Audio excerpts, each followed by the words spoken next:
Heat protection spray எப்போ use பண்ணலாம், எப்போ யூஸ் பண்ணக்கூடாது, ஸோ எப்படி யூஸ் பண்ணலாம் அப்படின்றது தான் இந்த வீடியோவில் பார்க்க போகிறோம். ஸோ உங்கள் ஹேரை எப்பயும் நீங்கள் வாஷ் பண்ணியிருந்தீங்க அப்படின்னா நீங்கள் ஹீட் ப்ரொடெக்ஷன் ஸ்ப்ரே யூஸ் பண்ணலாம். ஒரு வேளை வாஷ் பண்ணல அப்படின்னா அப்போ யூஸ் பண்ணக்கூடாது. ஸோ உங்களுக்கு தேவையான ஷாம்பூ, கண்டிஷனர் எல்லாமே போடலாம். கண்டிப்பாக சீரமும் போடலாம் 80% ட்ரை ஆனதுக்கப்புறம். இப்போ நான் யூஸ் பண்ண போகிறது B பிளண்டோட heat protection spray.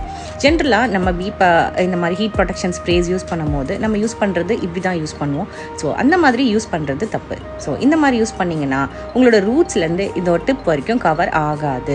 So நீங்கள் என்ன பண்ணணும் அப்படின்னு பார்த்தீங்கன்னா ஒரு செக்ஷனாக பார்ட்டிஷன் எடுக்கணும். ஸோ ஹேரை ஒரு செக்ஷனாக பார்ட்டிஷன் எடுத்து நீங்கள் இந்த மாதிரி ஹீட் ப்ரொடெக்ஷன் ஸ்ப்ரே ரூட்லேருந்து டிப் வரைக்கும், பிகாஸ் நம்ம அங்கேருந்து ஹீட் வந்து அப்ளை பண்ணுவோம். ஸோ நம்ம ப்ளோ ட்ரை பண்ணுறோம், இல்லைனா வந்து கிரிம்பிங் பண்ணுறோம், எது பண்ணனாலும் நம்மளோட ஹேர் வந்து டேமேஜ் ஆகாமல் பார்த்துக்கணும். ஸோ ஹேர் டேமேஜ் ஆகாமல் பார்த்துக்கணும் அப்படின்னா ஹேரில் எல்லா இடத்துலையும் ஸ்ப்ரெட் ஆகிருக்கணும். ஒரு செக்ஷனாக எடுத்து உங்களோட ஹீட் ப்ரொடெக்ஷன் ஸ்ப்ரேவை நீங்கள் அழகாக ஸ்ப்ரே பண்ணிக்கோங்க.